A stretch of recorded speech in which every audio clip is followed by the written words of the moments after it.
আমাদের অনেকে আছে উপকার করার পরে আর খেয়াল থাকে না, খাওয়ার পরে গলা দিয়ে নামলে আর খেয়াল থাকে না। আমরা কেউ সংবিধান সংস্কার পরিষদের সদস্য হিসেবে নির্বাচিত হইনি এবং সংবিধানে এটা এখনো ধারণ করা হয়নি। গণভোটের আমরা সুপার পাওয়ার আমাদের আন্ডারে থাকবে এটাও না, তাহলে তোমাদেরকে তো আমরা বিশ্বাস করতে পারি না। কখন না কখন বিশ্বাসঘাতকতা করো, কার সাথে মিলে হাত মিলাও। এই যে 24-এর ছাত্র নাগরিক অভ্যুত্থানে, এই অভ্যুত্থান যখন শুরু হয় আমি তখন সাউথ আফ্রিকাতে একটা স্ট্যাটাস দিয়েছিলাম, কোটা নয় গোটা দেশ সংস্কার করা লাগবে। গলায় জোর আছে, লিল্লাহি তাকবীর, লিল্লাহি তাকবীর, নারে তাকবীর। এজন্য এই দুর্বৃত্তদের ব্যাপারে আমাদের সাবধান থাকতে হবে। আমরা সবসময় যেমনি ঐক্যবদ্ধ, ইউনাইটেড, আমরা যদি এরকম ইউনাইটেড থাকি, এই সমস্ত দুর্বৃত্তদের কালো হাত ভেঙে দিতে আমাদের 1 ঘন্টাও লাগবে না। চিল্লায় বলো ঠিক কিনা। আমরা সংঘবদ্ধ থাকবো, আমরা সুপার পাওয়ার আমাদের আন্ডারে থাকবে এটাও না, তাহলে তোমাদেরকে তো আমরা বিশ্বাস করতে পারি না। কখন না কখন বিশ্বাসঘাতকতা করো, কার সাথে মিলে হাত মিলাও। এই যে 24-এর ছাত্র নাগরিক অভ্যুত্থানে, এই অভ্যুত্থান যখন শুরু হয় আমি তখন সাউথ আফ্রিকাতে একটা স্ট্যাটাস দিয়েছিলাম, কোটা নয় গোটা দেশ সংস্কার করা লাগবে। শুধু বাংলাদেশ নয়, সারা বিশ্বের বাংলা ভাষাভাষী লোকেরা এই আন্দোলনের সাথে সমর্থন তারা করেছে, এটাকে সাপোর্ট করেছে, তারা সমর্থন দিয়েছে। আমাদের ইউনাইটেড আরব আমিরাতের বাংলাদেশি ভাইয়েরা তারা সেখানে রাস্তায় নেমে এসেছিল, জানেন। ওইখানে ডেমনস্ট্রেশন করা যায় না, সেখানকার সরকার তাদেরকে যাবজ্জীবন দিয়েছিল। তখন আমাদের এই যে প্রধান উপদেষ্টা ডক্টর মোহাম্মদ ইউনূস সরাসরি G2G বলে, এটা G2G, government to government, G2G, উনি চিঠি লিখলেন যে তাদেরকে, ইউর হাইনেস, এ সম্মানিত আমির, আপনি আমার এই চিঠির কারণে আমার সম্মানে এই 53 জন বাংলাদেশিকে মাফ করে দেন। এই চিঠির বদৌলতে বেকসুর খালাস পেয়ে গিয়েছিল আমাদের ভাইরা, জানেন না এই ঘটনা আপনারা? তাহলে গভর্নমেন্ট টু গভর্নমেন্ট চিঠি দেওয়া হয়। 7ম হিজরিতে বিষ্ণু ইসলাম সব সুপার পাওয়ারের কাছে চিঠি দিলেন, রোমান সম্রাটের কাছে, পারস্য অধিপতির কাছে, মিশরের অধিপতির কাছে, সবার কাছে চিঠি লিখলেন। চিঠির ভাষা ছিল এরকম, মিন মুহাম্মাদিন রাসূলিল্লাহ ইলা মুকাওকিস আযীমিল কিবত, মুহাম্মদ রাসূলুল্লাহর পক্ষ থেকে মিশরের বাদশার কাছে, আসলিম তাসলাম, ইসলাম মানো শান্তিতে থাকবা, সালামুন আলা মান ইত্তাবাআল হুদা, শান্তি তার জন্য যে হেদায়েতের অনুসরণ করে। সুবহানাল্লাহ পড়েন। তো এই চিঠি অনেকে ভালোভাবে রিসিভ করেছে, অনেকে এই চিঠি পাওয়ার পরে নবীর কাছে আবার ইন রিটার্ন আইন শৃঙ্খলা বাহিনী, প্রশাসন, ভলান্টিয়ার্স, শুনেছি আমি প্রায় 5000 ভলান্টিয়ার্স আপনারা নিয়োগ দিয়েছেন। আলহামদুলিল্লাহ, আলহামদুলিল্লাহ, অনেক গোছালো প্রোগ্রাম। আমার প্রাণ ঢালা ভালোবাসা জানবেন, আমার হৃদয়ের গহীন থেকে ভালোবাসা নিবেন, শুভেচ্ছা জানবেন সবাই।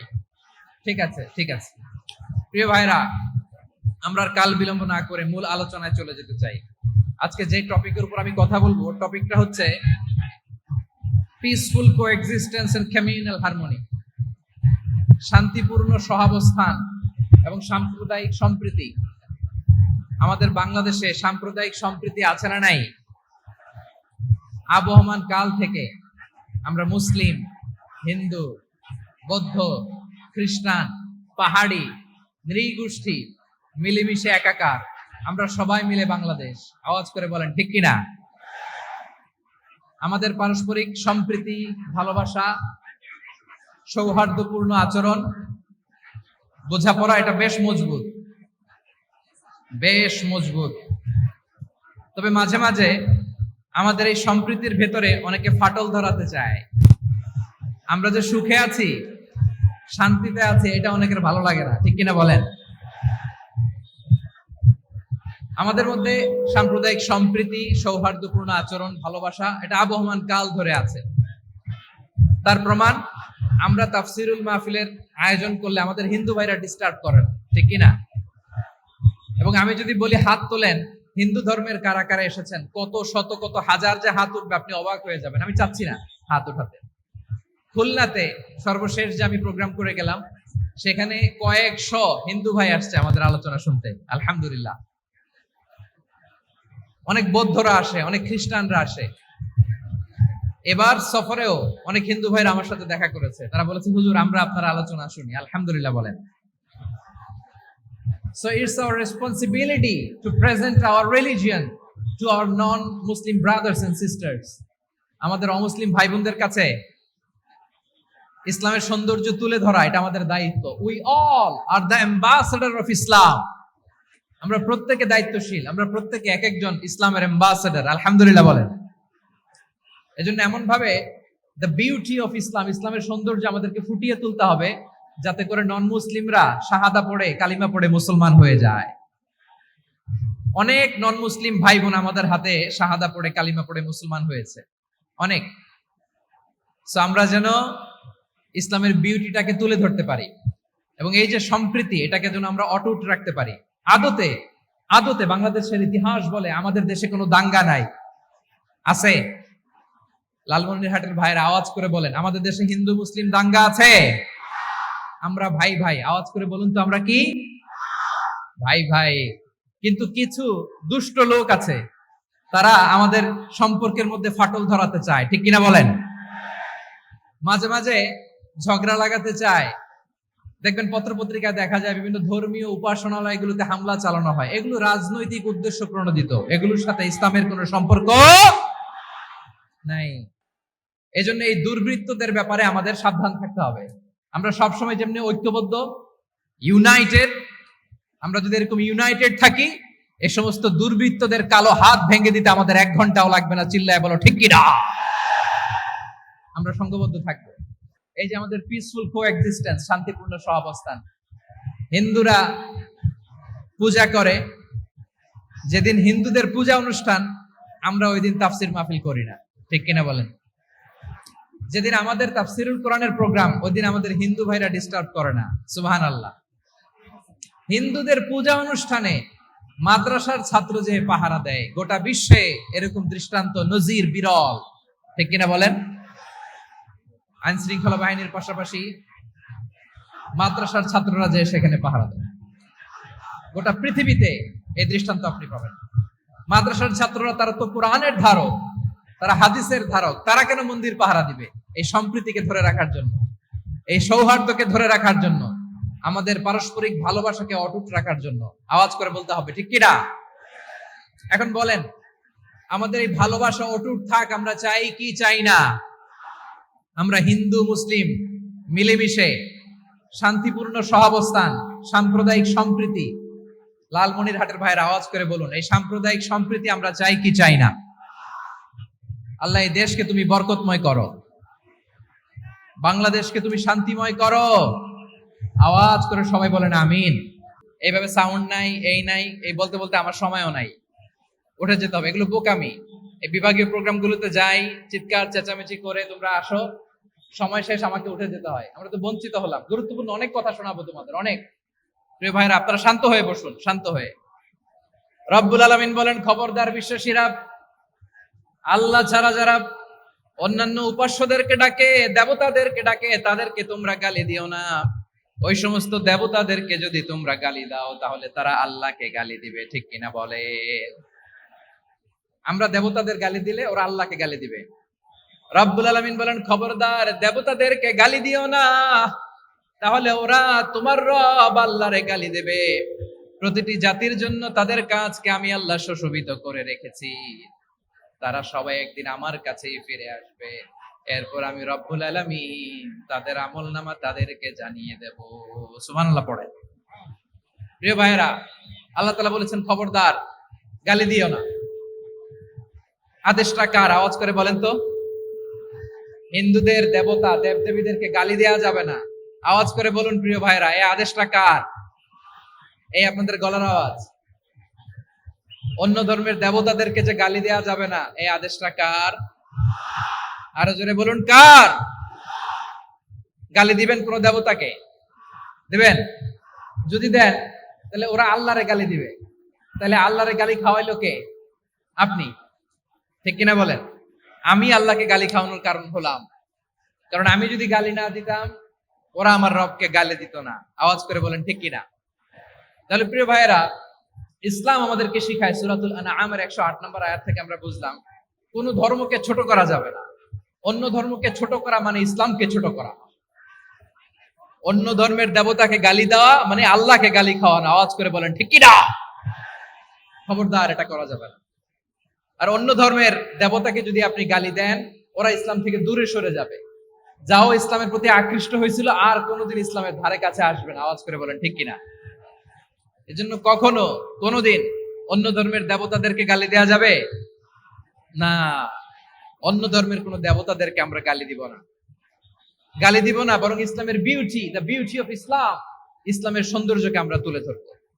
আমরা যদি বিশ্বনবী সাল্লাল্লাহু আলাইহি ওয়াসাল্লামের জীবনের দিকে তাকাই, তাহলে আমি দেখব বিষ্ণু ইসলাম মক্কাতে কিংবা মদিনাতে অন্য ধর্মের লোকদের সাথে খুব পিসফুলি লাইফ লিড করেছেন। হোক মুশরিক, হোক খ্রিস্টান, হোক ইহুদি, বিশ্বনবী সবার সাথে মিলেমিশে ছিলেন। আলহামদুলিল্লাহ বলেন। ইসলাম হচ্ছে পিসফুল রিলিজিয়ন। অন্য ধর্মের প্রতি সহনশীলতার সবক ইসলাম আমাদেরকে দেয়। কিন্তু প্রতিটি মুসলিমের এটা মনে রাখতে হবে, আল্লাহর কাছে পছন্দনীয় গ্রহণযোগ্য ধর্ম, জীবনাদর্শ একটি, সেটা হচ্ছে ইসলাম। আওয়াজ করে বলেন সেটা কি? লালমনিরহাটের ভাইয়েরা আওয়াজ করে বলুন, আল্লাহর কাছে মনোনীত ধর্ম একটি, সেটা কি? এজন্য রব্বুল আলামিন বলেন, ইন্নাদ-দীনা ইনদাল্লাহিল ইসলাম, আল্লাহর কাছে মনোনীত গ্রহণযোগ্য অ্যাকসেপ্টেড ধর্ম মতাদর্শ একটা, সেটা হলো ইসলাম। ইসলাম ছাড়া অন্য কোন ধর্ম যদি কেউ তালাশ করে, তার ওই ধর্ম আল্লাহ গ্রহণ করবে না। ওমাইয়াবতাগি গায়রাল ইসলামি দীনান ফালাই ইউকবালা মিন ওয়া হুয়া ফিল আখিরাতি মিনাল খাসিরিন।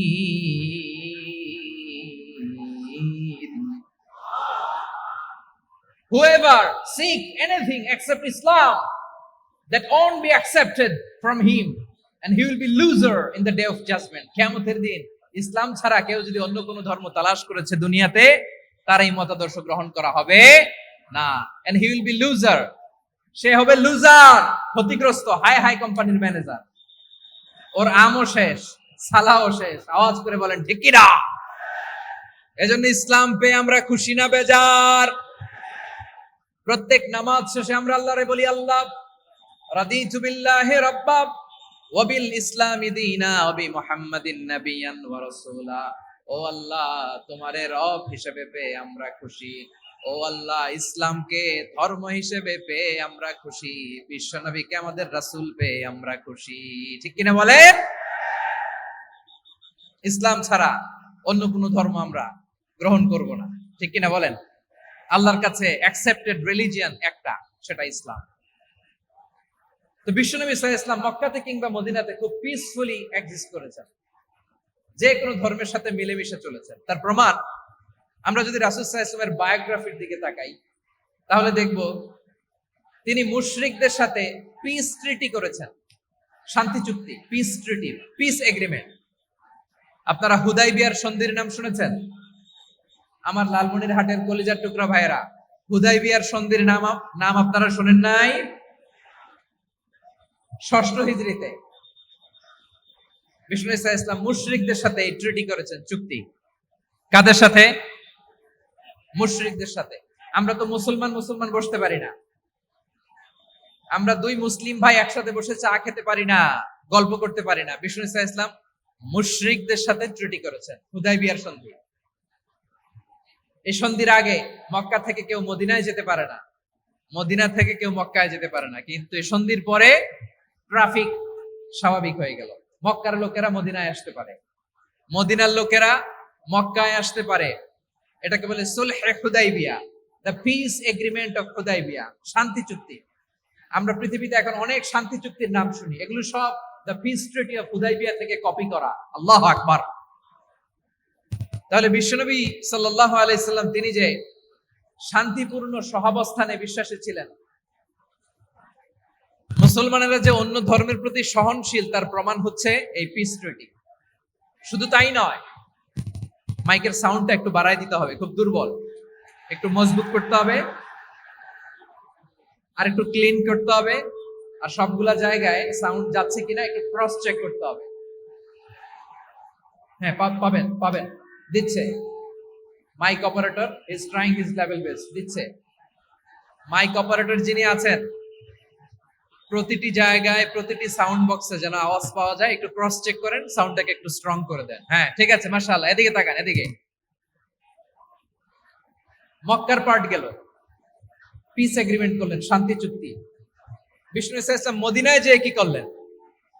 মদিনায় যে বিষ্ণু ইসলাম মদিনা চার্টার করলেন, মদিনা সনদ, সাহিফাতুল মদিনা, এটার বলে মদিনা চার্টার। যে ওয়েস্টে, ইউরোপে, আমেরিকাতে তারা অনেক চার্টার করে, সব চার্টার মদিনা চার্টার থেকে কপি করা। আওয়াজ করে পড়েন সুবহানাল্লাহ। বিষ্ণু ইসলাম মদিনায় গেলেন, মদিনাতে মুসলিম, মুশরিক, ইহুদি, এই তিন ধর্মের লোক মিলে সব স্টেক হোল্ডার যারা আছে সবাইকে নিয়ে বিষ্ণু ইসলাম মদিনা চার্টার করলেন, মদিনা সনদ পড়েন সুবহানাল্লাহ। শুধু তাই নয়, মক্কাতে বিশ্বনবী পিস এগ্রিমেন্ট করলেন, শান্তি চুক্তি মুশরিকদের সাথে। মদিনাতে যে বিশ্বনবী মদিনা চার্টার করলেন, মদিনা সনদ করলেন ইহুদিদের সাথে। আবার মদিনাতে বিশ্বনবী ইহুদিদের সাথে পিস ডায়ালগ করলেন, ইন্টারফেথ ডায়ালগ করলেন, আন্তধর্মীয় সংলাপ করলেন। যে সংলাপের মূল ভিত্তি ছিল তাওহীদ। মূল ভিত্তি ছিল কি? তাওহীদ। বিশ্বনবী ইহুদিদেরকে ডাকলেন, আহ্বান করলেন, বলিয়া আহলাল কিতাবি তাআলাউ ইলা কালিমাতিন সাওয়াইন বাইনানা ওয়া বাইনাকুম আল্লা না'বুদা ইল্লাল্লাহ ওয়া লা নুশরিকা বিহি শাইআন ওয়া লা ইয়াত্তাখিযা বা'দুনা বা'দান আরবাবাম মিন দুনিল্লাহ ফাইন তাওয়াল্লাউ ফাকুলু আশহাদু বিআন্না মুসলিমুন। সুবহানাল্লাহ পড়েন। বিশ্বনবী মদিনার ইহুদিদের ডেকে বললেন, ও ইহুদিরা, শোনো শোনো, আসো এমন একটা আদর্শের প্রশ্নে আমরা একত্রিত হই, যে আদর্শের প্রচার তোমাদের নবীরাও করেছে, আমিও করি। যে আদর্শের কথা তোমাদের পবিত্র ধর্মগ্রন্থগুলোতে আছে, আমার কোরআনেও আছে, সেটা হলো তাওহীদ। আমরা এক আল্লাহ ছাড়া কারো ইবাদত করব না, আল্লাহর সাথে কাউরে শরীক করব না, আল্লাহ ছাড়া কাউরে রব মানব না। পড়েন সুবহানাল্লাহ।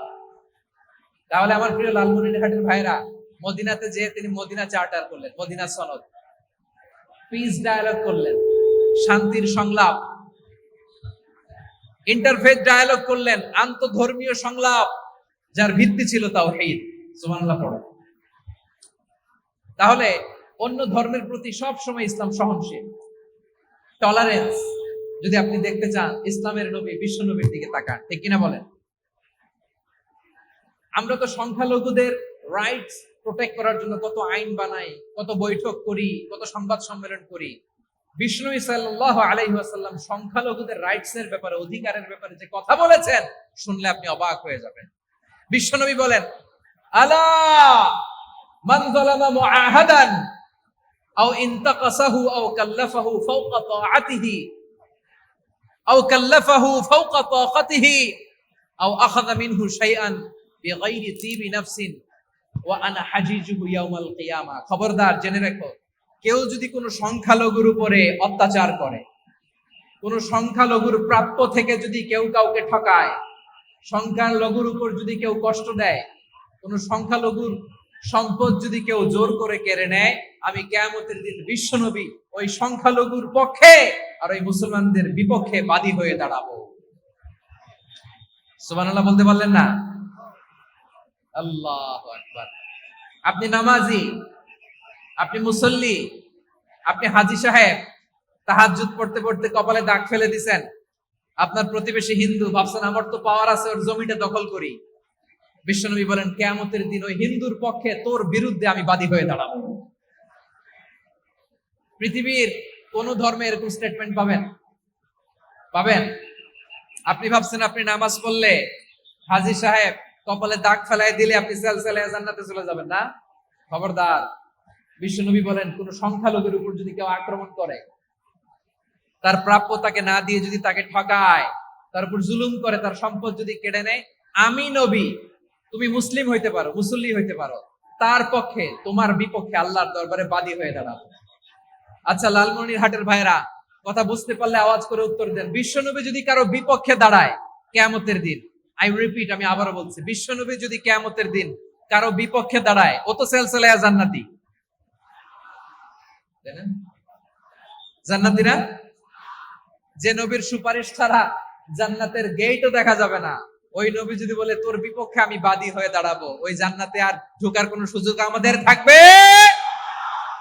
এখানেই শেষ না আমার প্রিয় লালমনিরহাটের ভাইয়েরা, এখানেই শেষ নয়। বিশ্বনবী বলেন মান কাতালা মুআহাদান, বুখারীর বর্ণনা, মান কাতালা মুআহাদান লাম ইয়ারাহ রাইহাতাল জান্নাহ। কেউ যদি, কোন মুসলিম যদি অন্যায় ভাবে কোন সংখ্যালঘুকে হত্যা করে, কোন হিন্দুকে হত্যা করে, কোন বৌদ্ধরে হত্যা করে, অন্যায় ভাবে কোন মুসলিম যদি কোন সংখ্যালঘুরে হত্যা করে, জান্নাতে যাওয়া তো দূরের কথা, ওই মুসলিম জান্নাতের ঘ্রাণও পাবে না। সহিহ বুখারীর বর্ণনা, মান খাতালা মুআহাদান লাম ইয়ারাহ রাইহাতাল জান্নাহ ওয়া ইন্না রিহাহা লা ইউজাদু মিন মাসিরাতি 40 আমা। যে জান্নাতের ঘ্রাণ 40 বছর দূরের রাস্তা থেকেই পাওয়া যায়। সুবহানাল্লাহ। প্রিয় ভাইরা, এখান থেকে জান্নাতে পৌঁছতে লাগবে 40 বছর। এত দূর, কত বছর? সবাই বলেন কত বছর? এখান থেকে জান্নাতে পৌঁছতে লাগবে 40 বছর। এত দূরে থাকতে জান্নাতের ঘ্রাণ আপনার নাকে এসে ধাক্কা মারবে। বিষ্ণুই বলেন, যে ব্যক্তি কোন সংখ্যালঘুকে হত্যা করে, জান্নাতের ঘ্রাণ তো পাবেই, জান্নাতে তো ঢুকতে পারবেই না, জান্নাতের ঘ্রাণও তার নাকে লাগবে না। পড়েন নাউযুবিল্লাহ। তাহলে সংখ্যালঘুদের ব্যাপারে ইসলামে অধিকার দেয়া আছে না নাই? লালমনিরহাটের ভাইয়ের আওয়াজ করে বলেন, আমার সংখ্যালঘু হিন্দু ভাইদের রাইটস, অধিকার আমাদের ইসলামে প্রোটেক্টেড আছে না নাই? এখানেই শেষ না। বিষ্ণু ইসলাম আপনার অমুসলিম প্রতিবেশীর সাথে ভালো আচরণ করতে বলেছে। আমাদের হয় না, এটা মুসলিম পাড়া, ওটা বৌদ্ধ পাড়া, হয় না? অনেক সময় হয় না, এটা আমাদের মুসলিম পাড়া, ওইটা হিন্দু পাড়া, এরকম আছে না নাই? লালমনিরহাটে নাই না? আছে? হিন্দু যদি আপনার প্রতিবেশী হয়, কি করবেন? ওর কষ্ট দিবেন নাকি? কেন? ও তো হিন্দু, ও তো আমার আল্লাহরে ডাকে না, ওরে কষ্ট দিলে জায়েজ হবে না? খবরদার। বিষ্ণু ইসলাম বলেন, মান কানা ইউমিনু বিল্লাহ ওয়াল ইয়াউমিল আখির ফালিউকরিম জারাহ। যে আল্লাহ বিশ্বাস করে আর আখিরাতে বিশ্বাস করে, সেজন্য প্রতিবেশীর সাথে ভালো আচরণ করে। সুবহানাল্লাহ। কলিজা জুড়ায় যায় না আমার নবীর কথাগুলো শুনলে?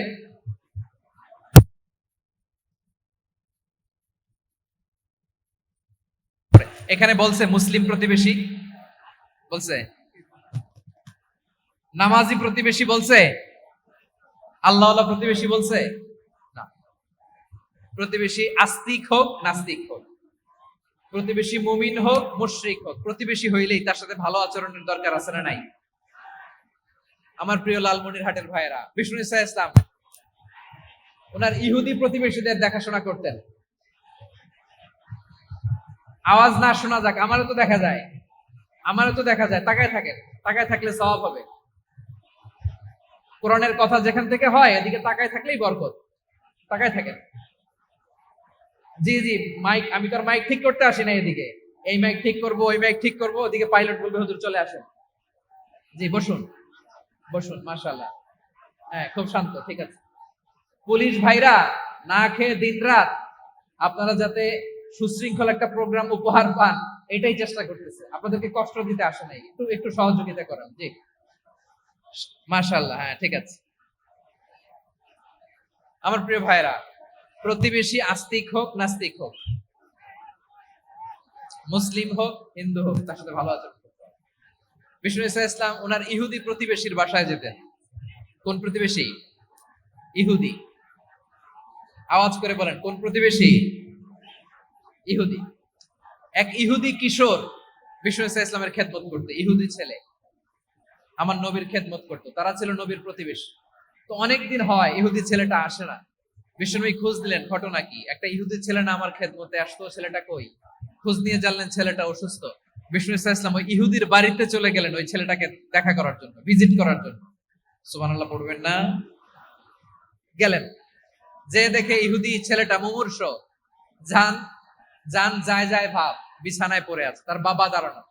বিশ্বনবী তার মাথার পাশে বসলেন, মাথায় হাত বুলিয়ে দিলেন, আর ছেলেটাকে বললেন, আসলিম, হে ইহুদি ছেলে, আসলিম, ইসলাম ধর্ম গ্রহণ করো। তো ছোট্ট ছেলে ভাবে আমরা ইহুদি, এখন ইসলাম ধর্ম গ্রহণ করলে আব্বা যদি বকা দেয়, ফানাযারা ইলা ওয়াজহি আবি, ছেলেটা তার বাবার চেহারার দিকে তাকালো, দেখে আব্বা কি কয়। আব্বা যদি বলে তাহলে ইসলাম ধর্ম গ্রহণ করবে। ইহুদি ছেলেটা তার বাবার দিকে যখন তাকালো, ওর বাবা বলে, আতি আবুল কাসিম, আবুল কাসিম যা বলে তাই করো। আবুল কাসিম হচ্ছে বিষ্ণু ইসলামের একটা কুনিয়াত, উপনাম। আমার রাসূলের বড় ছেলের নাম ছিল কাসেম। যেমন দেখবেন আমাদের এলাকায় কারো ছেলের বড় ছেলের নাম যদি হয় আব্দুল্লাহ, এরা আব্দুল্লাহর বাপ বলে ডাকে। কারো বড় মেয়ের নাম যদি হয় ফাতেমা, এরা কি ডাকে? ফাতেমার বাপ বলে না? তো বিষ্ণু ইসলামের বড় ছেলের নাম ছিল কাসেম। ইহুদি বাবা বলল, আতি আবুল কাসেম, আবুল কাসেম যা বলে তাই শোনো, মানে মোহাম্মদ যা বলে তাই শোনো। এই কথা শুনে ছেলে সাহস পাইছে, ছেলে আবার পড়তে আরম্ভ করলো, আশহাদু আল্লাহ ইলাহা ইল্লাল্লাহ ওয়া আশহাদু আন্না মুহাম্মাদার রাসূলুল্লাহ, পড়েন আল্লাহু আকবার।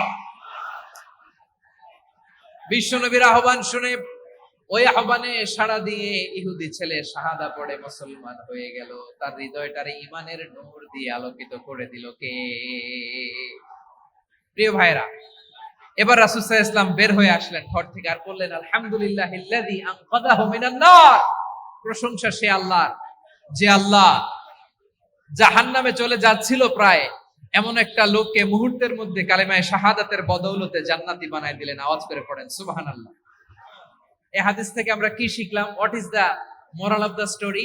এক নাম্বার স্টোরি হলো, প্রতিবেশী ইহুদি হোক হিন্দু হোক, যাবেন, সুসম্পর্ক রাখবেন, উপহার দিবেন, বিপদে পাশে দাঁড়াবেন, তাইলেই তো আপনাদের প্রতি, মুসলমানদের প্রতি তারা আকৃষ্ট হবে, ঠিক কিনা বলেন?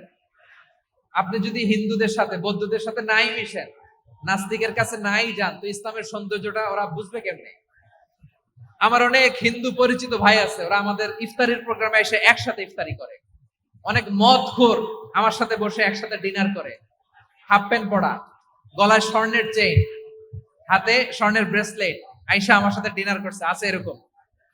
গাঁজাখোর, আমি বলে আসো, welcome, welcome to my dinner, আসো বসো, বসলেই তো আমি ওর ডিএনএ, চিন্তার ডিএনএ চেঞ্জ করে দেওয়ার সুযোগ পাবো, চিল্লায় বলো ঠিক কি না? আসতে হবে আমার কাছে। Our door is open, the door of Islam is open 24/7।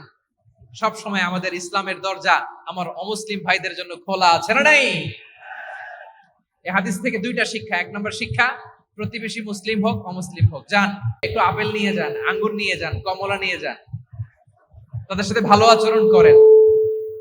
ইসলামের বিউটি দেখে, সৌন্দর্য দেখে অবাক হবে, নসিব ভালো হলে কোনোদিন কালিমা পড়ে মুসলমান হয়ে যাবে, ঠিক কিনা বলেন?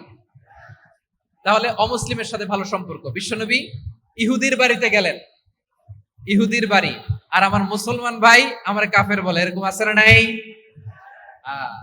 মুসলিম মুসলিমরা দেখতে পারে না, সহ্য করতে পারে। বিশ্বনবী সাল্লাল্লাহু আলাইহি ওয়াসাল্লাম ইহুদির বাড়িতে গেলেন, এটা একটা শিক্ষা। আরেকটা শিক্ষা হলো, ভাইরা ধাক্কা মেরে এসে সামনে এসে কি লাভ? প্রোগ্রাম তো শেষ হচ্ছে, এখনই শেষ হচ্ছে। তো এই যে আমাদের বকশি ভাই ওয়াদা নিল, হাত তোলালো, মিম বলে এত কথা বললো, তো আমি জেলায় জেলায় যে খালি হাত নাড়াই তোমাদের জন্য নাকি? হ্যাঁ, হাত নাড়াই শুধু, এই ধাক্কাইতে ধাক্কাইতে এদিকে এসে হাত নাড়াইতেছে, হয়েছে তো, দেখলাম তো, ঠিক আছে, মাশাআল্লাহ, অনেক সুশৃঙ্খল, অন্যান্য যে কোনো জেলার জন্য সুশৃঙ্খল। আমার দিকে তাকাও, আমার দিকে তাকাও, ঠিক আছে, এই যে দাঁড়িয়ে আছে, একটা ছেলে নড়ে না, দেখছেন? মাশাআল্লাহ মাশাআল্লাহ মাশাআল্লাহ। হ্যাঁ, এইভাবেই। আর কয়েকটা মজাদার কথা আছে, শোনো। এই হাদিস থেকে আমাদের শিক্ষা হলো, আমার প্রতিবেশী যেই ধর্মের হোক আমি সম্পর্ক রাখবো। অসুস্থ হলে যাব, কি বলেন ভাইরা? যাবেন না? যাবেন না আপনারা? আচ্ছা, 2 নম্বর শিক্ষা হলো, বিষ্ণু ইসলামের খাদেম ছিল ইহুদি, এতদিন খেদমত করলো, একদিনও বিশ্বনবী ওরে কালিমার দাওয়াত দেয় নাই। কারণ কি? বিশ্বনবী একটা ভালো সময়ের অপেক্ষা করতেছিলেন, প্রপার টাইমিং। দাঈর কাজ হচ্ছে দাঈ, দাঈ ইলাল্লাহ, সে হচ্ছে সুযোগ সন্ধানী। দায়ী সুযোগ খোঁজে, কখন দাওয়া দিলে ব্যাটে বলে হবে, ঝোপ বুঝে কোপ মারে, ঠিক কিনা বলেন? বিষ্ণু ইসলাম ভালো সময়ের অপেক্ষা করতেছিলেন, দেখি ভালো সময় আসুক আসুক আসুক আসুক। আস্তে আস্তে এমন সময় আসছে, ছেলে এবার মুমূর্ষ। অসুস্থ ব্যক্তির হৃদয় অত্যন্ত নরম থাকে। হসপিটালে যখন কেউ যায় তার হৃদয়টা বড্ড নরম থাকে, মৃত্যুর ভয়ে তার অন্তরটা নরম থাকে, ঠিক কিনা বলেন? এই প্রপার টাইমিং এর অপেক্ষা করতেছিলেন, যখনই টাইমিং পেয়েছেন দাওয়াত দিলেন, পড়ো লা ইলাহা ইল্লাল্লাহ, সুবহানাল্লাহ পড়েন সবাই।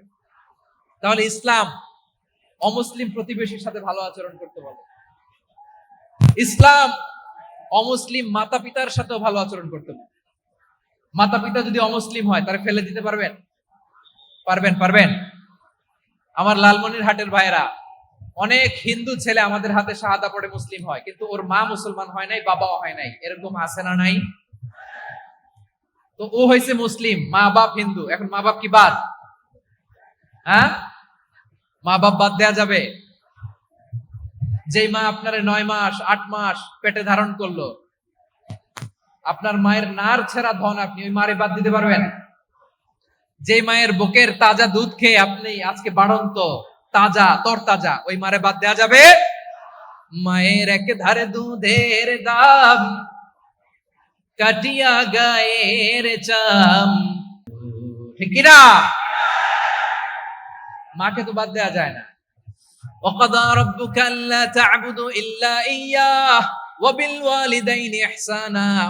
আল্লাহ বলে অবধারিত দুইটা ভার্ডিক্ট তোমাদের জন্য, এক আল্লাহর ইবাদত করবা আর মা বাবার প্রতি ইহসান করবা। আদেশটা কার? মা বাবার প্রতি ইহসান করতে হবে। আমার মা হিন্দু হোক ভালো আচরণ করতে হবে, বৌদ্ধ হোক ভালো আচরণ করতে হবে। আমার যে সমস্ত হিন্দু ভাইয়েরা মুসলিম হয়েছে, তোমাদের মা বাবা এখনো মুসলমান হয় নাই, তাদের সাথে ভালো আচরণ করতে হবে। আপনাদের খেদমত নিজে করতে হবে অথবা খেদমতের ব্যবস্থা করাই দিতে হবে। মান্থলি যে খরচ লাগে এটা দিতে হবে। আরে তুমি এখন মুসলিম, তোমার মা বাবা হিন্দু, এখনই তো সুযোগ ইসলামের সৌন্দর্য দেখানো। এখন মা বাবা যদি দেখে আরে এটা হিন্দু থাকতে তো বদমাইশ ছিল, বেয়াদব ছিল, কি এমন ধর্ম সে গ্রহণ করলো যেটা গ্রহণের সাথে সাথে সে পাল্টে গেল? কি এমন ধর্ম সে গ্রহণ করেছে যেটা তার জীবনকে আলোকিত করে দিয়েছে? নসিব ভালো হইলে তারাও কালিমা পড়ে মুসলমান হয়ে যাবে। বিষ্ণু ইসলামের স্ত্রীর নাম ছিল আয়েশা রাদিয়াল্লাহু তাআলা আনহা, আবু বকর রাদিয়াল্লাহু তাআলা আনহুর মেয়ে। আবু বকর রাদিয়াল্লাহু তাআলা আনহুর আরেক মেয়ের নাম হচ্ছে আসমা। কি নাম? দুজনই আবু বকর রাদিয়াল্লাহু তাআলা আনহুর মেয়ে, আসমা আর আয়েশা। নাম দুইটা কেমন লাগে? আসমা নামটা কেমন লাগে? আয়েশা নামটা কেমন লাগে? সবার ভালো লাগে নাই? নাম দুটো আপনাদের ভালো লাগে? লালমনিরহাটে অনাগত যদি কন্যা সন্তান হয়, যদি মনে চায় আসমা রেখে দিতে পারবেন, যদি মনে চায় আয়েশা রেখে দিয়েন। দেশে বিদেশে এয়ারপোর্টে রাস্তা ঘাটে শুধু বলে হুজুর একটা নাম দেন, আমার ছেলের একটা নাম দেন, মেয়ের একটা নাম দেন। তো আমার মনে আছে যশোরের আবদিনের মাহফিলে আমি একটা দুইটা নাম দিয়েছিলাম। আজকে লালমনিরহাটের এই প্রোগ্রামে কন্যা সন্তান যদি হয় দুটা নাম দিলাম, আসমা কিংবা আয়েশা। ইনশাআল্লাহ পড়েন। দুজন বোন, এক মায়ের না, বাবা এক মা দুইজন। আয়েশা রাদিয়াল্লাহু তাআলা আনহার মায়ের নাম উম্মে রুমান, আর আসমা রাদিয়াল্লাহু তাআলা আনহার মায়ের নাম কুতাইলা বিনতে আব্দুল উজ্জা। আবু বকর রাদিয়াল্লাহু তাআলা আনহু 4টা বিয়ে করেছিলেন। তো একই ঘটনা ঘটেছে এই ফ্যামিলিতে। আসমা ইসলাম ধর্ম গ্রহণ করে মুসলিমা, কিন্তু তার মা কুতাইলা মুশরিকা। আই রিপিট, বোঝার জন্য আমি আবারও বলি, আসমা রাদিয়াল্লাহু তাআলা আনহা মুসলিমা, আর আসমার মা কুতাইলা, আওয়াজ করে বুঝে থাকলে বলেন, আসমার মা মুশরিকা।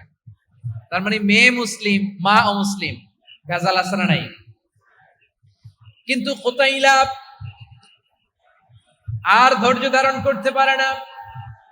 নার ছেঁড়া ধন, কলিজার টুকরা ধন, কলিজার টুকরা সন্তান আসমারে দেখতে বড্ড মন চায়।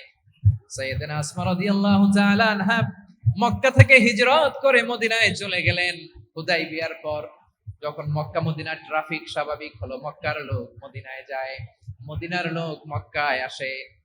কোচাইলা কলিজার টুকরা সন্তান আসমারে দেখার জন্য কিছু উপহার নিয়ে বিশাল মরু পথ পাড়ি দিয়ে মক্কা থেকে মদিনায় যায়। সুবহানাল্লাহ বলেন। এখন মা আসছে মেয়ের সাথে দেখা করতে, মেয়ে তো আর দেখা দেয় না। মেয়ে ভাবছে আমার মা তো মুশরিকা, অপবিত্রা, তার সাথে কি দেখা দেয়া যাবে? বিশ্বনবীর দরবারে চলে গেলেন। সুবহানাল্লাহ বলেন। কি সৌভাগ্যবান ছিল তারা, মাসলা জানার দরকার হলেই নবীর দরবারে চলে যেত। ঘরে বউয়ের সাথে ঝগড়া হলে নবীর দরবারে চলে যেত। অনেক সাহাবী বলে আমার পেটে ক্ষুধা লাগলো আমি নবীর কাছে চলে যেতাম, কারণ নবীর চেহারার দিকে তাকালেই আমার পেটের ক্ষুধা মিটে যেত। সাইয়েদনা উসমান রাদিয়াল্লাহু তাআলা আনহা বিশ্বনবীর কাছে চলে গেলেন, যে বললেন ইয়া রাসূলুল্লাহ ইয়া হাবিবাল্লাহ ইন্না উম্মি কাদিমাতুন ইলাইয়া ওয়া হিয়া রাগিবা। আমার মা মক্কা থেকে অনেক দূর মরুর পথ পাড়ি দিয়ে উপহার সামগ্রী নিয়ে মদিনায় আমার সাথে দেখা করতে এসেছে গো নবী। আমার জানতে বড্ড ইচ্ছে হয় আমি আমার মুশরিকা মায়ের সাথে একটু দেখা করতে পারবো কিনা। আফা আসিলুহা, আগে যেমনি আমি আমার মায়ের সাথে ভালো আচরণ করতাম, যেমনি আমি আমার মায়ের সাথে সদাচরণ করতাম গো নবী, এখন আমি মুসলিমা মা মুশরিকা, এখনো কি আগের মতো সদাচরণ করতে পারবো নাকি? বিশ্বনবী বললেন নাম সিলিহা, হ্যাঁ রে আসমা, অবশ্যই অবশ্যই, আগে ঠিক যেমন তুমি তোমার মায়ের সাথে ভালো আচরণ করতে, এখনো তেমনি আগের মতো ভালো আচরণ করবা। আওয়াজ করে পড়েন সুবহানাল্লাহ। কি ইসলাম আমরা পেয়েছি, কত ব্রড মাইন্ডেড আমাদের ইসলাম, কত ওপেন মাইন্ডেড ইসলাম, কত ওপেন আপ করতে পারে, চিন্তা করতে পারে। বিষ্ণু বললেন হ্যাঁ অবশ্যই, নাম সুলিহা, আগে যেমনি ভালো আচরণ করছো আসমা, এখন ওইরকমই করো, পারলে আরো বাড়াই করো। সুবহানাল্লাহ বলেন। তাহলে আমার যে হিন্দু ভাইয়েরা, হিন্দু বোনেরা, ইমানের বদৌলতে দৌলতে আপনি ধন্য হয়েছেন, আপনার আম্মা আব্বা এখনো মুসলমান হয় নাই, তাদের জন্য দোয়া করেন, তাদের জন্য দোয়া করেন, আল্লাহ যেন তাদেরকেও ইমানের দৌলত দান করে। আমরা সবাই পড়ি আমিন, আরো জোরে পড়েন আমিন। এখন বলেন ইসলাম কি ন্যারো মাইন্ডেড রিলিজিয়ন না ব্রড মাইন্ডেড? লালমনিরহাটের যুবক ভাইরা আওয়াজ করো, ইসলাম কি ন্যারো মাইন্ডেড না ব্রড মাইন্ডেড? কতটা ব্রড মাইন্ডেড দেখেন। বিশ্বনবী সাল্লাল্লাহু আলাইহি সাল্লাম অমুসলিমরা যদি নবীকে উপহার দিত, ওই উপহারও বিশ্বনবী গ্রহণ করতেন। সুবহানাল্লাহ পড়েন। আপনার অমুসলিম বন্ধু যদি উপহার দেয় সেটাও আপনি নিতে পারবেন, যেটা নেওয়া জায়েজ। কিন্তু আপনার বন্ধু যদি আপনার মদের বোতল দেয়, নিতে পারবেন? হ্যাঁ, মদের বোতল দিলে পারবেন। আপনার বন্ধু যদি আপনার পর্ক দেয়, পর্ক, শুকরের গোশত মিশ্রিত কোনো খাবার, ওটা নিতে পারবেন না। হালাল যে কোনো জিনিস নিতে পারবেন। বিশ্বনবী সাল্লাল্লাহু আলাইহি ওয়াসাল্লাম অমুসলিমদের দেয়া হাদিয়া গ্রহণ করতেন। কেমন নবী ছিলেন, আমার নবীরে চিনে নেন, আমার নবীর অ্যাটিটিউড জেনে নেন। বিষ্ণু ইসা ইসলাম যখন কোন জনপদে যেতেন, তিনটা অপশন নিয়ে যেতেন। প্রিয় ভাইয়ের আওয়াজ করে বলতে হবে, কোন জনপদে গেলে আমার নবীর অপশন থাকতো কয়টা? আমার মতো 3 আঙ্গুল উঁচু করে দেখান আর বলুন, আমার নবী কোন জনপদে গেলে কয়টা অপশন নিয়ে যেতেন? 1 নাম্বার অপশন আসলিম তাসলাম। নতুন এলাকায় গেলে বলতেন আসলিম তাসলাম, ইসলাম ধর্ম গ্রহণ করো, শান্তিতে থাকবা, আমার ভাই হয়ে যাবে, আমরা ভাই ভাই, ইসলাম মানো, আমরা ভাই ভাই। অপশন নাম্বার কত? 1। যদি বলে না ইসলাম মানবো না, ওকে, অপশন নাম্বার 2, মুসলিম হওয়ার দরকার নাই, লা ইকরাহা ফিদ্দিন, ইসলামে কোনো বাড়াবাড়ি নাই, খ্রিস্টান আছো থাকো, বৌদ্ধ আছো থাকো, ইহুদি থাকতে চাও থাকো, কিন্তু আমরা যেহেতু রিজিওনাল সুপার পাওয়ার, আমাদের আন্ডারে থাকো, ট্যাক্স দিয়া থাকো, এটার বলে জিজিয়া। আলেম যারা আছেন বুঝবেন, এটার আরবিতে কি বলে? জিজিয়া। You pay us the tax, we will give you the security. তোমরা ট্যাক্স দিবা, আমরা সিকিউরিটি দিব, আমাদের আওতায় থাকবা, কেউ তোমাদেরকে আক্রমণ করতে পারবে না, আমরা নিরাপত্তা দিব। সুবহানাল্লাহ বলেন। এটা অপশন নাম্বার কত? আচ্ছা, বুঝে থাকলে বলেন 1 নাম্বার অপশন কি ছিল? ইসলাম। ইসলাম মানো, শান্তিতে থাকবা, ভাই ভাই, আমরা ভাই ভাই। অপশন নাম্বার 2, ট্যাক্স দাও, আমরা নিরাপত্তা দিব, মুসলিম হওয়া লাগবে না। এখন 1 নাম্বারও মানে না, 2 নাম্বারও মানে না, মুসলিম হবো না, ভালো, খ্রিস্টান থাকো, ট্যাক্স দাও, আমরা সিকিউরিটি দিব না, এটাও মানি না। বিষ্ণু বলেন তাহলে তলোয়ার আমাদের আর তোমাদের মাঝে ফয়সালা করবে, মুসলিমও হবা না, ট্যাক্স দিবা, নিরাপত্তা দিব, আমরা সুপার পাওয়ার, আমাদের আন্ডারে থাকবে, এটাও না। তাহলে তোমাদেরকে তো আমরা বিশ্বাস করতে পারি না। কখন না কখন বিশ্বাসঘাতকতা করো, কার সাথে মিলে হাত মিলাও, তলোয়ার আমাদের মাঝে ফয়সালা করবে। তখন তিনি জেহাদের সশস্ত্র সংগ্রামের ঘোষণা দিতেন। সুবহানাল্লাহ পড়ে। দেখেন, পশ্চিমারা জেহাদকে এইভাবে চিত্রায়িত করে না। ওরা জেহাদ বলতে বুঝায় তলোয়ার, হাত কাটো, গলা কাটো না। জেহাদ সশস্ত্র সংগ্রাম 3 নম্বরে। অধিকাংশ ক্ষেত্রেই বিশ্বনবীর সুন্দর আচরণ দেখে, আরে আমার নবীর যে নুরানি চেহারা, অনেকে তো কেবল সিরেফ চেহারাটা দেখে কালিমা পড়ে মুসলমান হয়ে গিয়েছে। যারা মুসলিম হয় নাই তারা তাদের ইসলামী বলবৎ ছিল, ট্যাক্স দিয়ে ইসলামের আন্ডারে ছিল। যারা এটাও মানে নাই ওইটাও মানে নাই, তাদের বিরুদ্ধে জেহাদ। বিষ্ণু ইসলাম 7ম হিজরিতে যখন খায়বার বিজয়ের পরে ইসলাম রিজিওনাল সুপার পাওয়ার হিসেবে আত্মপ্রকাশ করলো, বিশ্বনবী চিঠি লিখলেন অন্যান্য সুপার পাওয়ারের কাছে। রাষ্ট্রীয় চিঠি লেখে এক রাষ্ট্রপ্রধান আরেক রাষ্ট্রপ্রধানের কাছে। ঠিক কিনা বলেন? জানেন না আপনারা? এই যে 24-এর ছাত্র নাগরিক অভ্যুত্থানে, এই অভ্যুত্থান যখন শুরু হয়, আমি তখন সাউথ আফ্রিকাতে একটা স্ট্যাটাস দিয়েছিলাম, কোটা নয় গোটা দেশ সংস্কার করা লাগবে। শুধু বাংলাদেশ নয়, সারা বিশ্বের বাংলা ভাষাভাষী লোকেরা এই আন্দোলনের সাথে সমর্থন তারা করেছে, এটাকে সাপোর্ট করেছে, তারা সমর্থন দিয়েছে। আমাদের ইউনাইটেড আরব আমিরাতের বাংলাদেশি ভাইয়েরা তারা সেখানে রাস্তায় নেমে এসেছিল, জানেন? ওইখানে ডেমনস্ট্রেশন করা যায় না, সেখানকার সরকার তাদেরকে যাবজ্জীবন দিয়েছিল। তখন আমাদের এই যে প্রধান উপদেষ্টা ডক্টর মোহাম্মদ ইউনূস সরাসরি G2G বলে, এটারে G2G, government to government, G2G, উনি চিঠি লিখলেন যে তাদেরকে, ইউর হাইনেস, সম্মানিত আমির, আপনি আমার এই চিঠির কারণে আমার সম্মানে এই 53 জন বাংলাদেশিকে মাফ করে দেন। এই চিঠির বদৌলতে বেকসুর খালাস পেয়ে গিয়েছিল আমাদের ভাইরা। জানেন না এই ঘটনা আপনারা? তাহলে গভর্নমেন্ট টু গভর্নমেন্ট চিঠি দেওয়া হয়। 7ম হিজরিতে বিষ্ণু ইসলাম সব সুপার পাওয়ারের কাছে চিঠি দিলেন। রোমান সম্রাটের কাছে, পারস্য অধিপতির কাছে, মিশরের অধিপতির কাছে, সবার কাছে চিঠি লিখলেন। চিঠির ভাষা ছিল এরকম, মিন মুহাম্মাদিন রাসূলিল্লাহ ইলা মুকাওকিস আযীমিল কিবত, মুহাম্মদ রাসূলুল্লাহর পক্ষ থেকে মিশরের বাদশার কাছে, আসলিম তাসলাম, ইসলাম মানো শান্তিতে থাকবা, সালামুন আলা মান ইত্তাবাআল হুদা, শান্তি তার জন্য যে হেদায়েতের অনুসরণ করে। সুবহানাল্লাহ পড়েন। তো এই চিঠি অনেকে ভালোভাবে রিসিভ করেছে। অনেকে এই চিঠি পাওয়ার পরে নবীর কাছে আবার ইন রিটার্ন উপহার পাঠিয়েছে। কি পাঠিয়েছে? উপহার।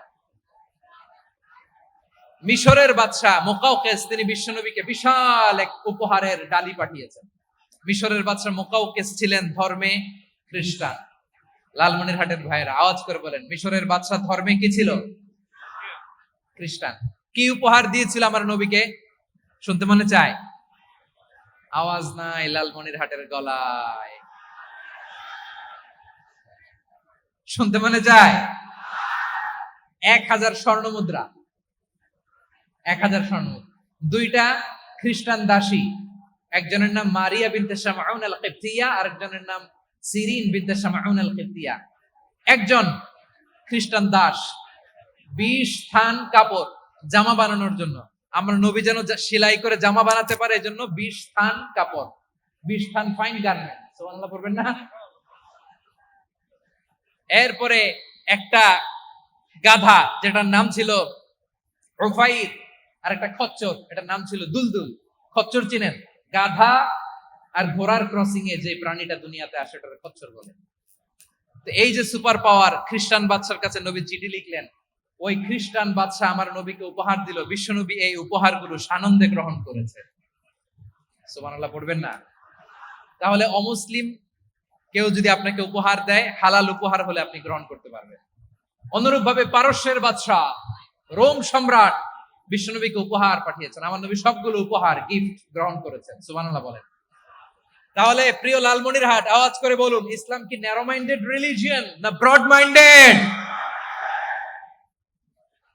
আম্মাজান আয়েশার কাছে মাসালা জানতে চায় মেয়েরা, হে আম্মাজান, অগ্নি উপাসকেরা তাদের ঈদের দিন নওরোজের সময় আমাদেরকে পাখি দেয়, নেওয়া যাবে?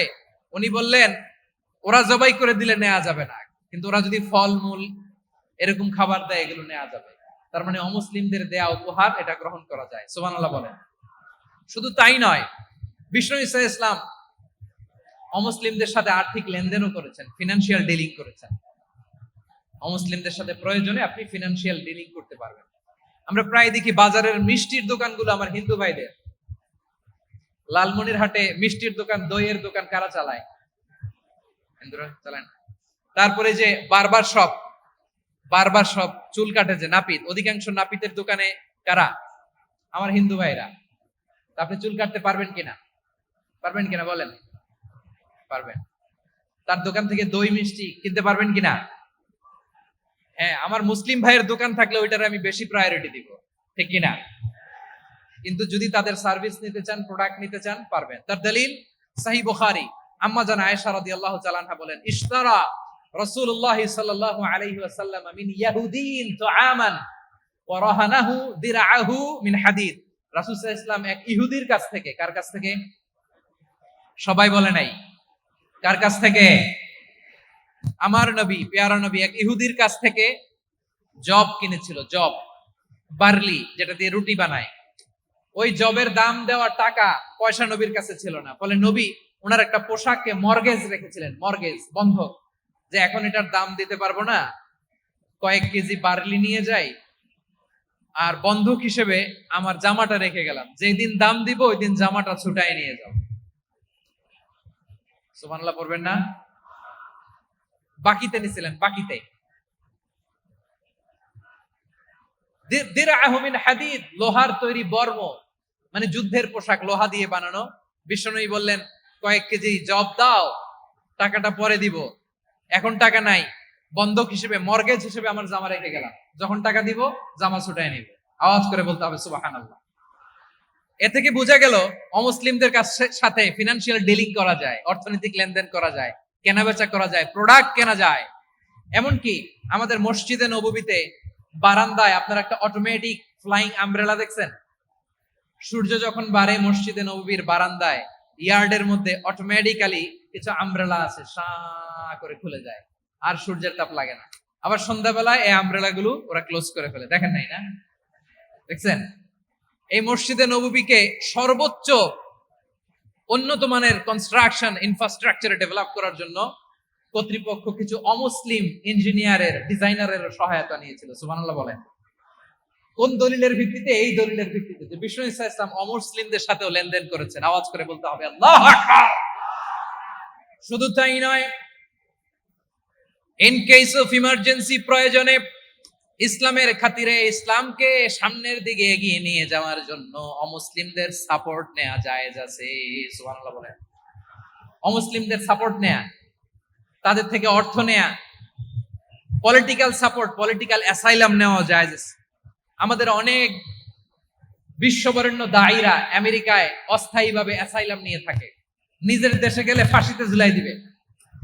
যুগ যুগ ধরে দায়ীদের উপরে এরকম অত্যাচার আর নির্যাতন আছে না নাই? মিশরের অনেক দায়ীরা পাশ্চাত্যে যেয়ে থাকে। এই যে তারা পলিটিক্যাল অ্যাসাইলাম নিয়ে থাকে, রাজনৈতিক আশ্রয়, এটা জায়েজ আছে না? এটা যে জায়েজ আছে তার প্রমাণ স্বয়ং বিশ্বনবী সাল্লাল্লাহু আলাইহি ওয়াসাল্লাম পলিটিক্যাল সাপোর্ট নিয়েছিলেন অমুসলিমদের কাছ থেকে। সুবহানাল্লাহ বলেন। খুব মজাদার একটা ঘটনা, শুনবেন? আপনাদের আগ্রহ দেখে তো মনে হয় না শোনার ইচ্ছা আছে। আছে আছে? গলায় জোর আছে? লিল্লাহি তাকবীর, লিল্লাহি তাকবীর, নারে তাকবীর। মাশাআল্লাহ।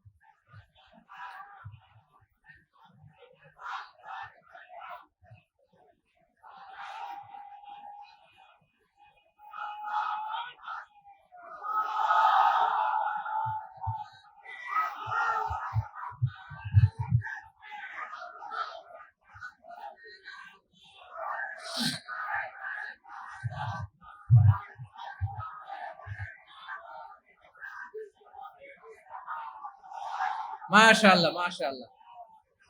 থামুন, থামুন আমার ভাইরা।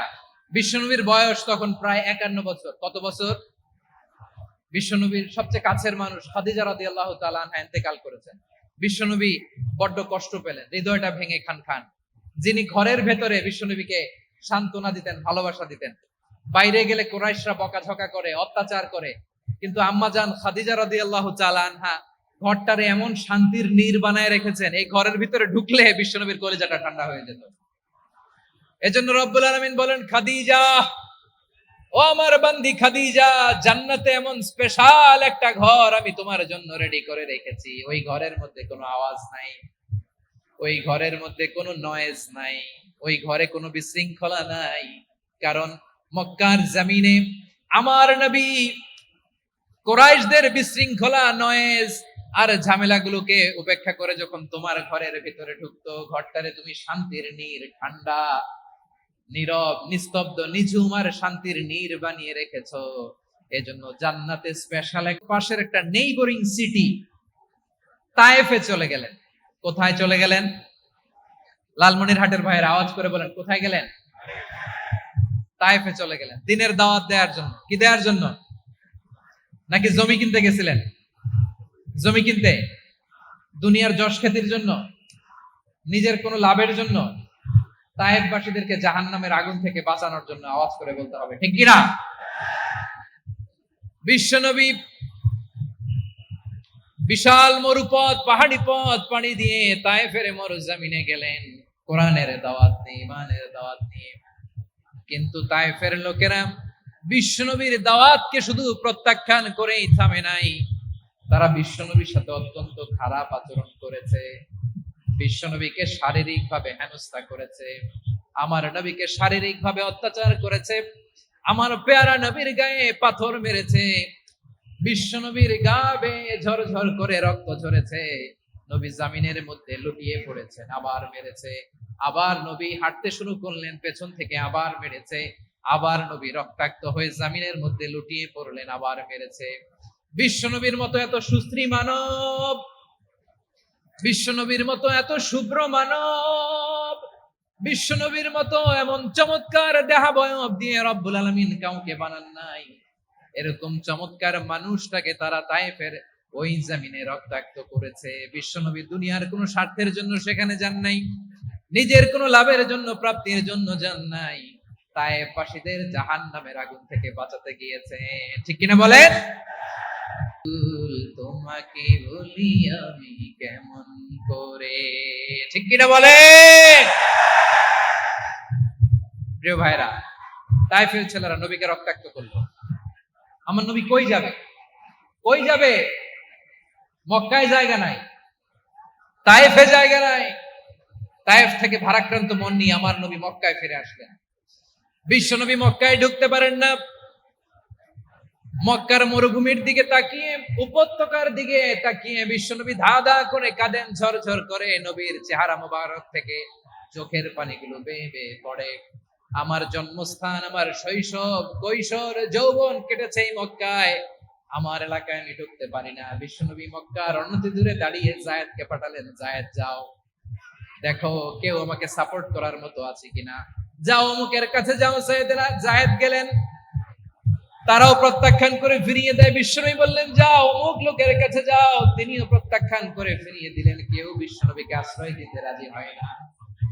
নিজ জন্মভূমিতে বিতাড়িত বিশ্বনবী, সর্বশেষ বিশ্বনবী বললেন যাও মুতঈম ইবনে আদির ঘরে যাও।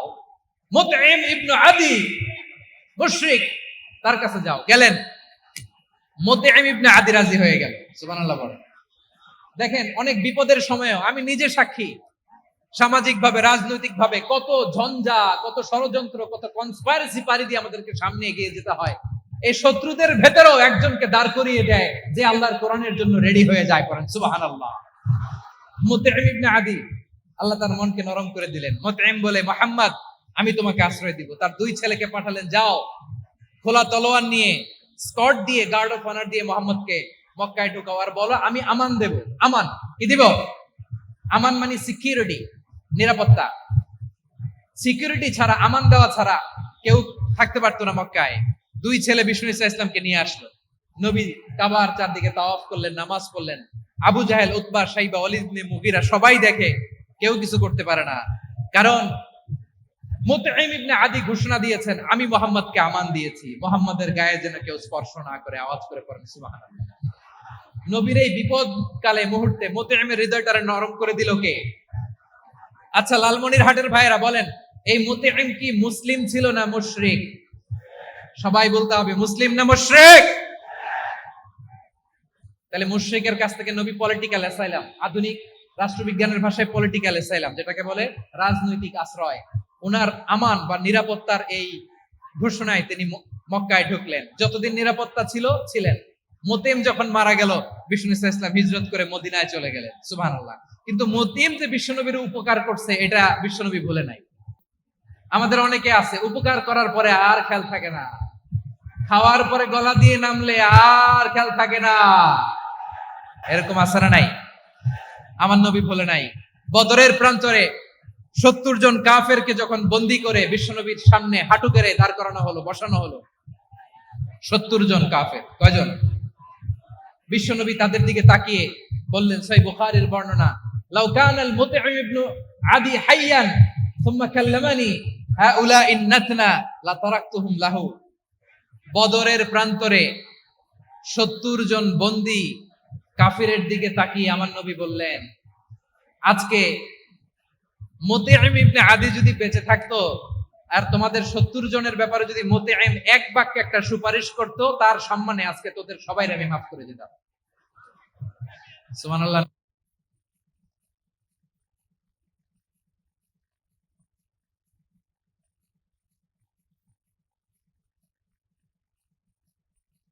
গেড়ে বসা। নবী চাইলে এখনই এক্সিকিউশন অর্ডার দিতে পারে। তিনি বললেন, আজকে যদি মুতঈম বেঁচে থাকতো আর মুতঈম যদি তোদের জন্য সুপারিশ করতে, আবর্জনাগুলোর ব্যাপারে সুপারিশ করতে, আমি মুহূর্তেই তোদেরকে এমনি মাফ করে দিতাম। এবার বলেন, ইসলাম কি ন্যারো মাইন্ডেড না ব্রড মাইন্ডেড? শুধু তাই নয়, যাকে যে সম্মান দেয়ার আমার নবী দিতেন, হোক আস্তিক হোক নাস্তিক, হোক মুসলিম হোক অমুসলিম। বিষ্ণু ইসলাম যখন রোমান সম্রাটের কাছে চিঠি লিখেছেন, আমার প্রিয় লালমনিরহাটের ভাইরা, অল্প কয়েক মিনিট কয়েকটা জরুরি কথা বলবো। এদিকে তাকান, এদিকে তাকান। রোমান সম্রাটের কাছে বিশ্বনবী যখন চিঠি লিখলেন মিন মুহাম্মদ রাসূলিল্লাহ ইলা হিরাকলা আযীমির রোম। মুহাম্মদের পক্ষ থেকে হিরাক্লিয়াসের কাছে, যিনি হচ্ছেন আযীমির রোম। এটা নবী নিজ থেকে বানায় লিখছেন, অতিরিক্ত সম্মান দিয়ে। কোন রাষ্ট্রপ্রধান যখন আসে তাদেরকে আমরা কি বলি জানেন? তার নামের শেষে এইচ ই এটা লিখতে হয়। H.E. মানে হিজ এক্সেলেন্সি। কি লেখে? হিজ এক্সেলেন্সি অথবা ইউর হাইনেস, ইউর ম্যাজেস্টি। দেখেন, বিশ্বনবী সাল্লাল্লাহু আলাইহি ওয়াসাল্লাম সব নবীদেরও নবী। তিনি একজন মুশরিক খ্রিস্টান সম্রাট রোমান সম্রাটের কাছে চিঠি লিখতে যেয়ে লিখতেছে, ইলা হিরাকলা আযীমির রোম। হিরাক্লিয়াসের কাছে আমার চিঠি, যিনি রোমের আযীম, হিজ হাইনেস, মানে রোমের অনেক সম্মানিত এক বাহাদুর। আওয়াজ করে বলেন সুবহানাল্লাহ। তার মানে যাকে যে সম্মান দেয়ার এটা বিশ্বনবী দিতেন।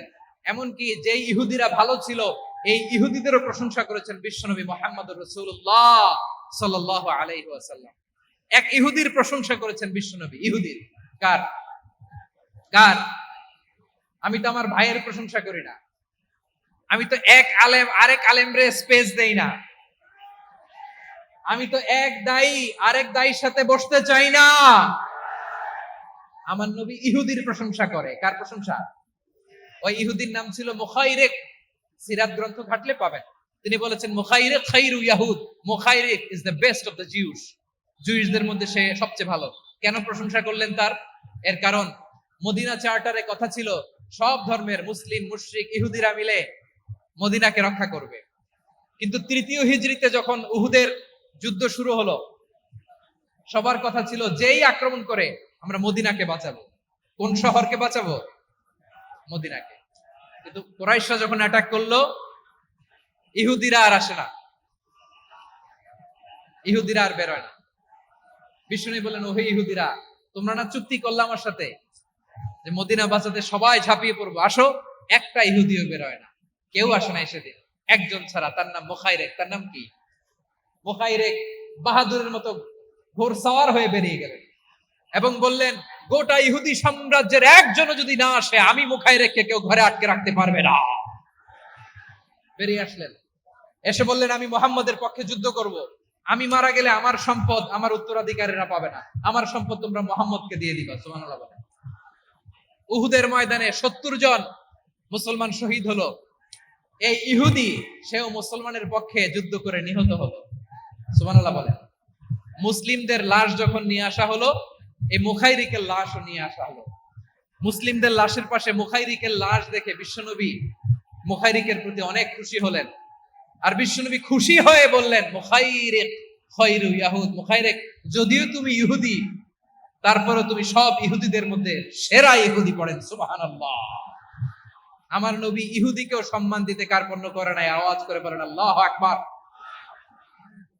প্রিয় ভাইরা, এবার সর্বশেষ আওয়াজ করে বলেন, ইসলাম কি ন্যারো মাইন্ডেড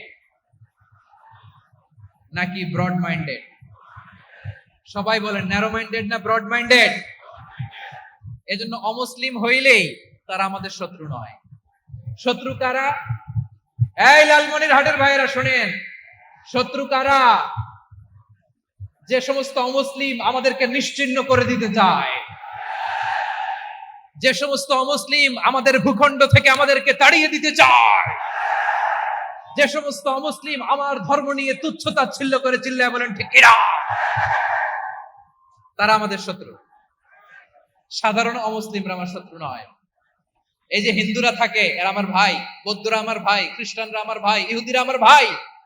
তারা দিনই ভাই নয়, তারা মায়ের পেটের ভাই নয়, তারা মানবিক দিক থেকে ভাই। ও মানুষ, আমিও মানুষ। ইসলাম মানুষকে সম্মান করে, চিল্লায় বলো ঠিক কিনা। যারা আমাদের অস্তিত্বকে নিশ্চিহ্ন করতে চায়, যারা আমাদের ভূখণ্ডকে দখল করতে চায়, যারা আমাদেরকে নিয়ে মকারি করে, ফান করে, টিটকারি করে, আমার ধর্ম নিয়ে খেলা করে, তাচ্ছিল্য করে, ওদের বিরুদ্ধে আমাদের জিহাদ। সাধারণ মুসলিম আমাদের শত্রু নয়। আপনি জানেন নিউ ইয়র্কে, আমি তো নিউ ইয়র্কে ছিলাম অনেকদিন, ওখানে পক্ষে যখন আমরা মিছিল করেছি, অনেক ইহুদি আমাদের সাথে মিছিলে দাঁড়িয়েছে। কারণ ওরাও জানে এই ভূখণ্ড ভূখণ্ড। আওয়াজ করে বলো লালমনিরহাট ঠিক কিনা। অনেক ইহুদিরা বেঞ্জামিন নেতানিয়াহু তার বিরুদ্ধে মিছিল করেছে। তো তারা কি আমাদের শত্রু? না। অনেক খ্রিস্টান আমাদের সাথে আমাদের স্বার্থ রক্ষায় আমাদের পাশে দাঁড়িয়েছে। খেয়াল রাখবেন, হিন্দু আর হিন্দুত্ববাদ এক নয়। ইহুদি ধর্ম আর জায়নিজম এক নয়। জায়নিজমের বিরুদ্ধে আমাদের সংগ্রাম, আমাদের জিহাদ। চিল্লায় বলেন ঠিক কিনা। তারা তাদের স্বাধীনতা সংগ্রামের জন্য লড়াই করছে, করে যাচ্ছে, আমরা এটাকে সমর্থন জানাই। চিল্লায় বলো ঠিক কিনা। কাশ্মীরের ভাইরা স্বাধীনতার জন্য সংগ্রাম করছে, আমরা সেই সংগ্রামকে সমর্থন জানাই। আওয়াজ করে বলো ঠিক কিনা। যারাই আমাদের ইসলামকে নিশ্চিহ্ন করতে চায়, তাদের বিরুদ্ধে আমাদের সংগ্রাম। আওয়াজ করে বলতে হবে ঠিক কিনা। ওই সমস্ত দুর্বৃত্তদের সাথে আমাদের কোনো সম্পর্ক নাই। আমরা যদি ঐক্যবদ্ধ থাকতে পারি, ওই দুর্বৃত্তরা চান্স পাবে না। আমরা ঐক্যবদ্ধ থাকতে রাজি আছি। লালমনিরহাটের ভাইয়েরা, আমরা ঐক্যবদ্ধ থাকলে ওই দুর্বৃত্তদের কালো হাত ভেঙে দিতে আমাদের সময় লাগবে না। তাদের কালো হাত ভেঙে দিতে রাজি আছে মুসলমান?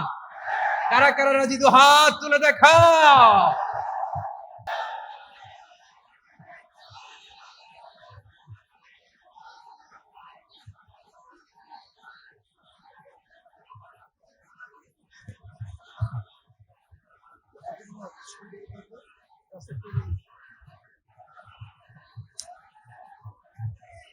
আমার প্রাণ প্রিয় লালমনিরহাটের ভাইয়েরা, শত্রু কাফের আর অশত্রু কাফেরের মধ্যে পার্থক্য আছে না নাই? আবু তালেব মুশরিক, আবু জাহেল মুশরিক, কিন্তু দুই মুশরিকে পার্থক্য আছে না নাই? আবু তালেব নবীর চাচা, মুশরিক, মারা গিয়েছে মুশরিক অবস্থায়, কিন্তু আজীবন আমার নবীকে আগলে রেখেছে, আমার নবীকে সাপোর্ট করেছে, ভালোবেসেছে। আবু জাহেল মুশরিক, মারা গিয়েছে মুশরিক হিসেবে, আজীবন আমার নবীর বিরুদ্ধাচারণ করেছে। আবু জাহেলের শক্তি, সামর্থ্য, স্ট্র্যাটেজি, প্ল্যান সব আমার নবীর বিরুদ্ধে ছিল। আবু জাহেলের কারণে একটা দিন শান্তিতে আমার নবী মক্কায় ঘুমাতে পারে নাই। চিল্লায় বলেন ঠিক কিনা। এজন্য রব্বুল আলামিন বলেন, লা ইয়ানহাকুমুল্লাহু আনিল্লাযীনা লাম ইউকাতিলুকুম ফিদ-দীন ওয়া লাম ইউখরিজুকুম মিন দিয়ারিকুম আন তাবারুহুম ওয়া তুকসিতু ইলাইহিম ইন্নাল্লাহা ইউহিব্বুল মুকসিতিন।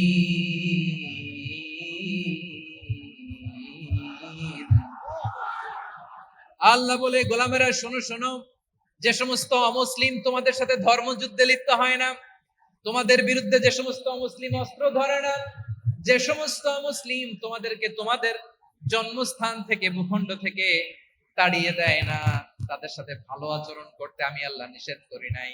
তাদের সাথে সদাচরণে কোনো নিষেধাজ্ঞা নাই, বরং তাদের সাথে সদাচরণ করো, এটাই আমি আল্লাহ চাই।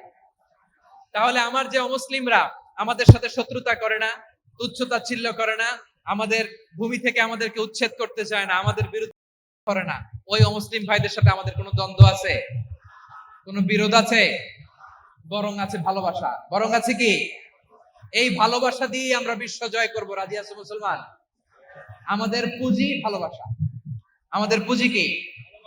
এবার আওয়াজ করে বলেন, আমার এই পুরো আলোচনা থেকে দা রিলিজিয়াস কোএক্সিস্টেন্স, পিসফুল কোএক্সিস্টেন্স, শান্তিপূর্ণ সহাবস্থান, কমিউনাল হারমোনি, এই সাম্প্রদায়িক সম্প্রীতি, এই আলোচনা থেকে কি বুঝলেন? ইসলাম কি ন্যারো মাইন্ডেড না ব্রড মাইন্ডেড? এই ব্রড মাইন্ডেড হৃদয় নিয়ে, ভালোবাসা দিয়ে আমরা বিশ্ব জয় করতে চাই। রাজি আছেন? আল্লাহ কবুল করুক। আমরা সবাই পড়ি আমিন। লালমনিরহাটের জেলা স্টেডিয়ামে আমার প্রিয় মায়েরা, বোনেরা, আপনাদের জন্য একটা হাদিস বলে শেষ করব। বিশ্বনবী বলেন, আমার মায়েরা খেয়াল করে শুনুন, বিশ্বনবী আপনাদের উদ্দেশ্য করে বলেন, আল মারআতু ইযা সাল্লাত খামসাহা ওয়া সামাত শাহরাহা হাফিজাত ফুরুজাহা আতাআত বা'লাহা ফালতাদখুল মিন আইয়ি আবওয়াবিল জান্নাতি শাআত। বিশ্বনবী বলেন, ও রমণীরা, ও নারীরা, যে সমস্ত নারী এই চারটা কাজ করবে, এই চারটা কাজের গ্যারান্টি দিবে, তাদেরকে জান্নাতের 8টা দরজার গ্যারান্টি দেয়া হবে। এই চারটা কাজ, 1 নাম্বার, আল মারআতু ইযা সাল্লাত খামসাহা, যে নারী 5 ওয়াক্ত নামাজ পড়ে। কি করে? জেলা স্টেডিয়ামে অবস্থানরত আমার নারীরা, বোনেরা, বিশ্বনবী আপনাদেরকে 4টা কাজের কথা বলেছেন, খুব বেশি না। 4টা করলে 8 জান্নাতের দরজা সব খোলা। কোনটা দিয়ে যাবে? যেটা দিয়ে মনে চায়। 1 নাম্বার 5 ওয়াক্ত নামাজ। আমার বোনেরা জোহরের নামাজ পড়তে পড়তে এটা আসরে নিয়ে যায়, আসর পড়তে পড়তে এটা মাগরিবে নিয়ে যায়। এরকম আসরা নাই? লালমনিরহাটে হয়তো নাই। আমার বোনেরা এটা করবেন না। ইন্নাস সালাতা কানাত আলাল মুমিনিনা কিতাবাম মাওকুতা, সময় মতো পড়বেন। সামাত শাহরা, রমাদানের রোজাগুলো রাখবেন। হাফিজাত ফুরুজাহা, যে নারী তার চরিত্রকে হেফাজত করে, তার প্রাইভেট হেফাজত করে, তার লজ্জাস্থান হেফাজত করে। ও মায়েরা, আপনার এই গর্ভ যে কত দামি আপনি জানেন না। আপনার এই গর্ভ থেকে জন্মাবে আগামী সালাহুদ্দিন আল আইয়ুবী। আপনার গর্ভ থেকেই জন্মাবে ইমাম আল মাহদি আল মুনতাজার। আপনার পেট থেকে জন্মাবে আবু সাইদের মতো বীর সৈনিক। আপনার পেট থেকে জন্মাবে মুগ্ধের মতো বীর মুজাহিদ। আপনি জানেন না কে আসবে আপনার পেট থেকে। সময়টাকে কাজে লাগান, ইসলামকে বুঝেন, মানেন, আমাদের ইসলামিক লেকচারগুলো শোনেন। আমরা যে বার্তাগুলো, ইনস্ট্রাকশন গুলো, দিক নির্দেশনা গুলো আপনাদের খেদমতে রাখি, এগুলো মেনে চলুন। আপনিই পারেন আপনার ঘরটাকে জান্নাতের টুকরা বানাতে। একটা family, it's a very big institution and you are the MD, the managing director of this institution. চিল্লায় বলেন ঠিক কিনা? চাইলেই পারেন ঘরটারে জান্নাতের টুকরা বানাতে। 5 ওয়াক্ত সালাত, রমাদানের রোজা, নিজের চরিত্রের হেফাজত, ও আতাআত বা'লাহা, স্বামীর আনুগত্য। এটাতে অনেকে ভুল করে থাকে। হায় রে আমার বোনেরা, স্বামীর আনুগত্যকে এটা নিজের অপমান মনে করবেন না। আপনার স্বামী আপনার সবচেয়ে বড় গার্ডিয়ান, তিনি আপনার সবচেয়ে ভালো চায়। নারী কখনো গার্ডিয়ানশিপের বাইরে থাকতে পারে না। হয় আপনি বাবার গার্ডিয়ানশিপের ভেতরে, বাপ না থাকলে ভাই আপনার গার্ডিয়ান, ভাই না থাকলে চাচা গার্ডিয়ান, বিয়ের পরে আপনার স্বামী আপনার গার্ডিয়ান। শরিয়া সম্মত স্বামীর আদেশগুলো আপনি মেনে চলবেন, কিন্তু শরিয়া বিরুদ্ধ কোন আদেশ মানতে আপনি বাধ্য নয়। আওয়াজ করে বলুন সবাই ঠিক কিনা? এই 4টা কাজ যদি কোন নারী করে, বিশ্বনবী বলেন জান্নাতের 8টা দরজা খোলা। তোমার যেটা দিয়ে মনে চায় সেটা দিয়ে জান্নাতে তুমি এন্ট্রি নিতে পারবা। আমরা এখানে লালমনিরহাটের সোহরাওয়ার্দী ময়দানে আজকে যেমন একত্রিত হতে পারলাম, আল্লাহর জান্নাতেও যেন একত্রিত হতে পারে। আল্লাহ তুমি তৌফিক দান করো। আল্লাহ আমার এই কলিজার টুকরা যুবক ভাইদেরকে তুমি ওমরে ফারুকের মতো কবুল করো। জেলা স্টেডিয়ামে অবস্থানরত আমার মা বোনদেরকে তুমি ফাতেমার মতো, খাদিজার মতো কবুল করো। আমাদের কলিজার টুকরা সন্তানদেরকে তুমি সালাউদ্দিন আল আইয়ুবীর মতো কবুল করো। এই যে ইসলামিক সোসাইটি লালমনিরহাটকে আল্লাহ তুমি কবুল করো। আল্লাহ যে কথাগুলো বললাম এগুলো প্রথমে আমাকে, আমার সব ভাইদেরকে আমল করার তৌফিক দান করো। রব্বানা ظلمنا أنفسنا وإن لم تغفر لنا وترحمنا لنكونن من الخاسرين ربنا آتنا في الدنيا حسنة وفي الآخرة حسنة وقنا عذاب النار رب العالمين আরশের মালিক, লক্ষ লক্ষ তাওহীদি জনতা দুনিয়ার কোনো কিছুর আশায় নয়, দুনিয়ার কোনো কিছুর জন্য নয়, তোমার কোরআনের প্রেমে, ইসলামের প্রেমে হাজির হয়েছে। আল্লাহ আমার ভাইদেরকে কবুল আর মঞ্জুর করে দাও। ইসলামের জন্য এই গণজোয়ার, এই উচ্ছ্বাস, এই এনার্জি শক্তিগুলোকে আগামীর ইসলামের জন্য কবুল আর মঞ্জুর করে নাও। গাড়িতে করে, হুন্ডায় চড়ে, সাইকেল দিয়ে, রেল লাইন দিয়ে, রেলে চড়ে চড়ে লক্ষ লক্ষ ভাইরা বিভিন্ন জেলা থেকে আজকের এই ঐতিহাসিক লালমনিরহাটের প্রোগ্রামে যারা জয়েন করলো, নিরাপদে তুমি আবার তাদেরকে গন্তব্যে পৌঁছে দিও।